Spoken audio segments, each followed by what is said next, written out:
I've reviewed quite a few network streamers over the years, and if there's one thing I've always believed is that while the differences between them are definitely real, they're usually pretty subtle. Then this little streamer from South Korea showed up, and for the first time, I found myself questioning that belief. Today, I think I may have to eat my words.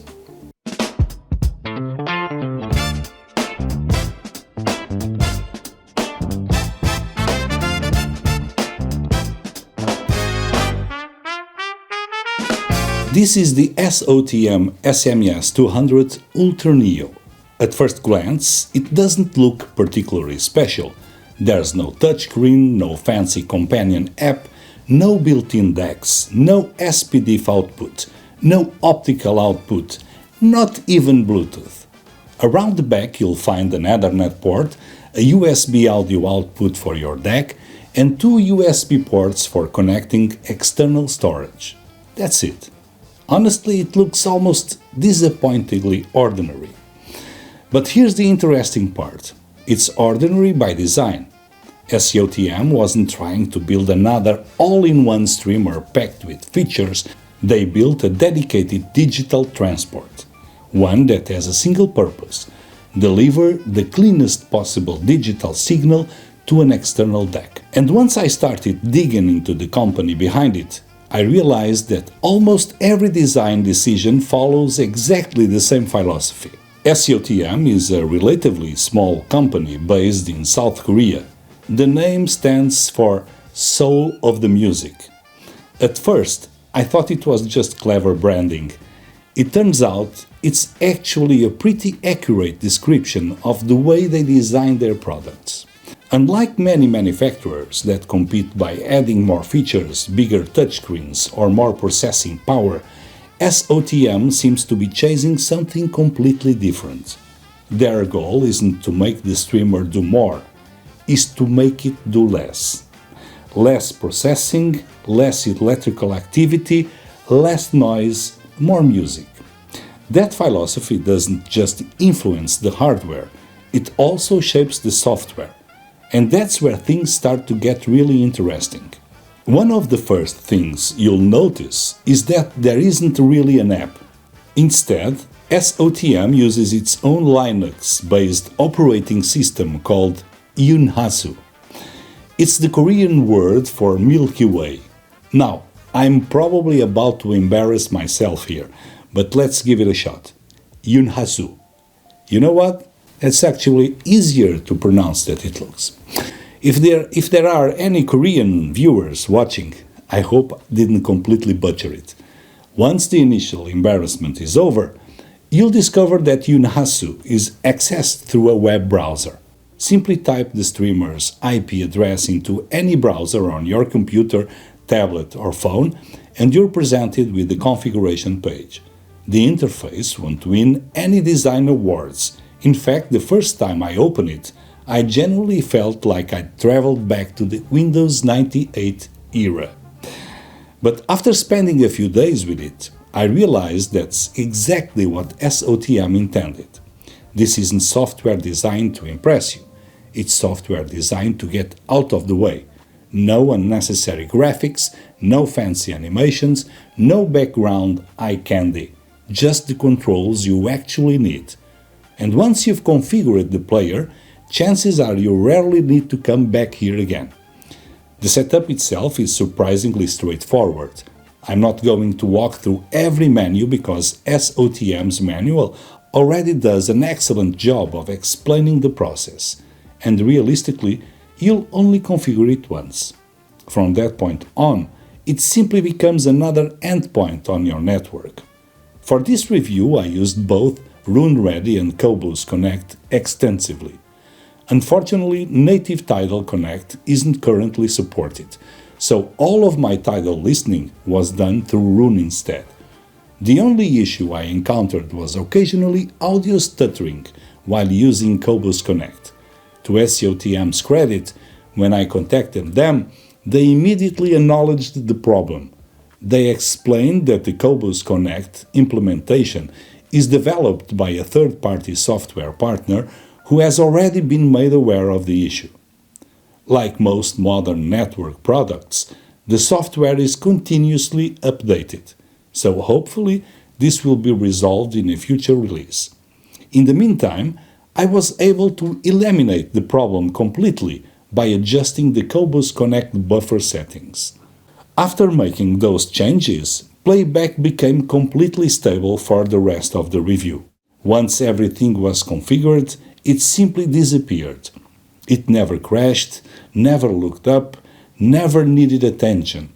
It just sat there, quietly, doing the one thing it was designed to do: deliver music. Of course, SOtM believes even that isn't enough, because this little streamer has one more trick up its sleeve. It's called Diretta. At first, I have to admit, I didn't really understand what all the fuss was about. It sounded like just another proprietary protocol with another fancy name. But once I understood the idea behind it, it actually made a lot of sense. Think about what a conventional network streamer has to do. It receives music over the network, communicates with your streaming service, manages network traffic, handles buffering, processes audio, and finally sends that digital signal to your DAC. SOtM looked at that chain and asked a simple question: what if the streamer connected to the DAC didn't have to do all of that? That's exactly what Diretta is designed to achieve. Instead of using a single streamer, Diretta allows you to use two identical sMS-200 Ultra Neos. One becomes the host, the other becomes the target. The host handles all the heavy lifting. It communicates with Roon, Qobuz, your music server. It manages the network and prepares the audio stream. The target has a much simpler job. Connected directly to the DAC via USB, it simply receives the already prepared audio stream from the host and passes it on to the DAC. According to SOtM, by separating those tasks, the target operates in a quieter electrical environment, with less processor activity and less electrical noise close to the USB output feeding the DAC. Now, whether you agree with the engineering theory or not, I actually like something about this approach. SOtM isn't asking you to believe in magic, they're presenting a very clear engineering hypothesis. Reduce activity, reduce electrical noise, see if that improves the sound. It's a simple idea, but it's also a very unusual one. And the more time I spent looking at their products, the more I realized that Diretta isn't really the story. It's just another piece of a much bigger philosophy. Because once I started looking at the rest of the SOtM range, I realized that they were applying exactly the same thinking to everything they build. Diretta isn't really the story. It's simply one expression of a much bigger idea. At some point, everything suddenly clicked. The minimalist operating system, Diretta, the external clocks, the low-noise power supplies, even the accessories. None of them exist in isolation. They're all trying to solve exactly the same problem: reduce electrical noise, reduce unnecessary processing, and remove as many obstacles as possible between the music and your DAC. Whether or not you agree with every engineering decision they've made, there's one thing you can't help but admire: consistency. And perhaps the most interesting thing of all, that philosophy doesn't stop with the streamer. SOtM even applies the same thinking to something most of us never really think about: the network switch. This is the SNH-10G, a network switch designed specifically for audio. Now, whether Ethernet switches should make any audible differences is a debate that's been going on for years. I'm not here to settle that debate. I'm simply telling you what SOtM set out to achieve. According to the company, the SNH-10G incorporates broadband network filtering, ultra-low noise power regulation, and proprietary clock noise reduction. The objective isn't to change the digital data. Digital data either arrives correctly or it doesn't. The objective is to minimize unwanted electrical noise traveling through the network before it reaches the streamer. Once again, exactly the same philosophy. Different product, same objective. By this point, one thing had become obvious. SOTM doesn't see a HiFi system as a collection of separate boxes. They see it as one complete digital ecosystem. Everything from the network switch to the operating system to the Diretta to the streamer itself exists for one reason: deliver the cleanest possible digital signal to the deck. It's a fascinating philosophy, but philosophies don't make music sound better. Listening does. So, what actually happened when I sat down and listened? Before talking about sound, it's worth explaining how I carried out the listening tests. Whenever I'm comparing digital sources, I try to change only one variable at a time. Everything else stays exactly the same. For this review, the Ferrum Wandler remained in the system throughout. The amplifier, loudspeakers, cables, and listening position never changed. The only component I swapped was the streamer. For comparison, I used my own Eversolo DMPA6, a streamer I lived with for a long time and know extremely well. Every comparison was done using the same tracks, the same streaming service, the same deck, and carefully level matched. I would often switch back and forth several times before drawing any conclusions. Sometimes I'd leave the room, come back, listen again. And if I wasn't absolutely sure I was hearing something, I simply didn't write it down. Because if there's one thing I've learned over the years, is that expectation is a very powerful thing. So I wanted to give the SOTM every opportunity to impress me, but I also wanted to make sure it had actually earned that impression. With the theory out of the way, it was finally time to listen. I deliberately began with a single sMS-200 Ultra Neo without Diretta.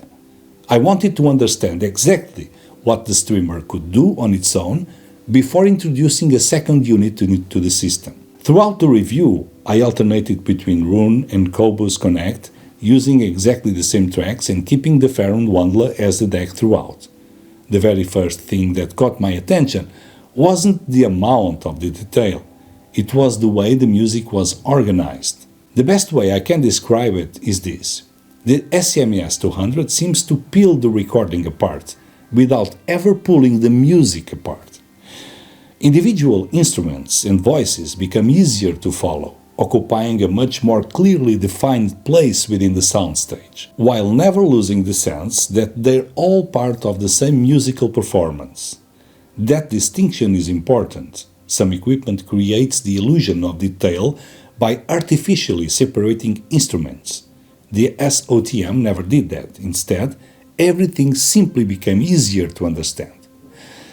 I spent several hours comparing it directly against my own Eversolo DMPA6, switching back and forth repeatedly using the same tracks. Up until now, every streamer I've reviewed had presented audible differences, but they'd always been relatively small. This wasn't. The improvements was obvious enough that had somebody secretly replaced the deck instead of the streamer, I probably would have believed them. Naturally, that made me even more curious to hear what Diretta could do. So I connected both sMS-200 Ultra Neos, configured one as the host, the other as the target, connected them through the SNH10G, and absolutely nothing happened. Nothing. The host simply refused to discover the target. What followed was several days of emails with SOTM's engineering team. At first I was convinced I'd done something wrong. I checked the settings, reset the devices, started over more than once. As it turned out, I'd been blaming the wrong people. The culprit wasn't SOTM at all. It was my ISP router, which, for reasons I still don't fully understand, was preventing the two streamers from communicating correctly. Rather than modifying the ISP router itself, I built a separate subnet using a TP-Link router, leaving the ISP router responsible only for the internet connection. The moment I switched everything over, the host immediately discovered the target. And finally, music. Within seconds, I knew the effort had been worth it. The jump wasn't subtle. It wasn't dramatic in the HiFi showroom sense of the word. It was simply easier to hear deeper into every recording. Tiny details that had previously been partially masked by other instruments suddenly became effortless to follow. The ends of words, small vocal inflections, the natural decay of notes, little musical cues that had always been there were now simply easier to perceive. Not louder, not exaggerated, just clearer. Tonally very little changed. The SOtM didn't make the system warmer or brighter or more forward. Instead, it seemed to remove a very thin veil between me and the recording. Many years ago, I had the opportunity to hear an extraordinary system built around an esoteric transport, an esoteric master clock, and a pair of radio loudspeakers. Halfway through the demonstration, I stopped the music and asked a completely genuine question. Where did you get these recordings? The demonstrator smiled. They're just ordinary CDs. What I was actually hearing wasn't a different recording. It was simply more of the recording than I'd ever heard before. For years, that experience remained one of the most memorable demonstrations I'd ever heard.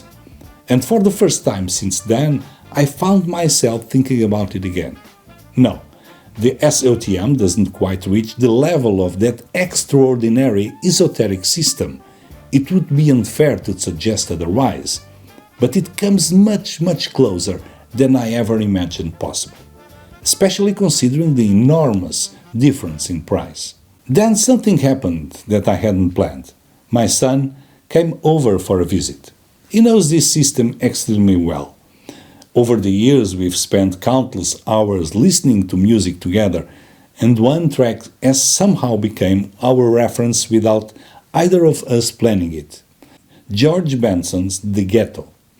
We first discovered it after watching The Untouchables years ago, and ever since then, it's been one of those songs we both know almost by heart. So I played it. We sat down. Neither of us said anything for the first few moments. Then he looked at me and simply said, "It sounds like vinyl." I thought about that for a second. He wasn't talking about warmth, or frequency response, or distortion. He was trying to describe exactly the same thing I'd been struggling to put into words for days. The music simply felt more natural, more relaxed, more believable. That single comment probably explained my entire experience with the SOtM better than any technical description I could ever written. As I continued listening, something else became obvious. Albums from the 60s and the 70s that I'd heard hundreds of times suddenly felt younger. Not remastered, not artificially sharpened, just more alive. The closest analogy I can think of is adjusting the focus on a camera lens. Nothing new suddenly appears. The information was always there. It simply comes into focus. That's exactly what happened here. I played for Igner, then Dire Straits, then Deep Purple. It was as if they'd all become 20 years younger. The energy was there. The presence was there. It felt less like listening to old recordings and more like rediscovering them. And in the end, that's what impressed me most about the sMS-200 Ultra Neo. It didn't make me want to listen to different music. It made me want to revisit the music I'd loved for decades. So, was I impressed? Very much so. Not because the sMS-200 Ultra Neo changed the way digital audio works, and not because it performed some kind of miracle. It impressed me because it challenged an opinion I'd held for years. I've always believed that network streamers could sound different. I just never expected one to make this much difference in my own system. The sMS-200 Ultra Neo isn't trying to win you over with a beautiful touchscreen or a feature-packed app or dozens of inputs and outputs. It's unapologetically focused on doing one thing: delivering the cleanest possible digital signal to your deck. Everything else is secondary. Will everyone hear the same difference as I did? Probably not. Every system is different, every room is different, and every listener is different. But in my system, with music I know intimately, the improvements weren't difficult to hear, especially once Diretta entered the picture. What impressed me most wasn't the extra detail or the wider soundstage or even the remarkable transparency. It was something much simpler. For the first time in a very long time, I stopped analyzing the equipment and started listening to the music again. That's a rare thing, and perhaps the highest compliment I can pay any piece of hi-fi equipment. If you've been following this channel for a while, you'll know I don't hand out praise lightly. Products have to earn it. This one did, without question. SOtM calls itself Soul of the Music. After living with their products for several weeks, I finally understand why. Thank you very much for watching. If you enjoyed the review, don't forget to subscribe to the channel. And as always, enjoy the music.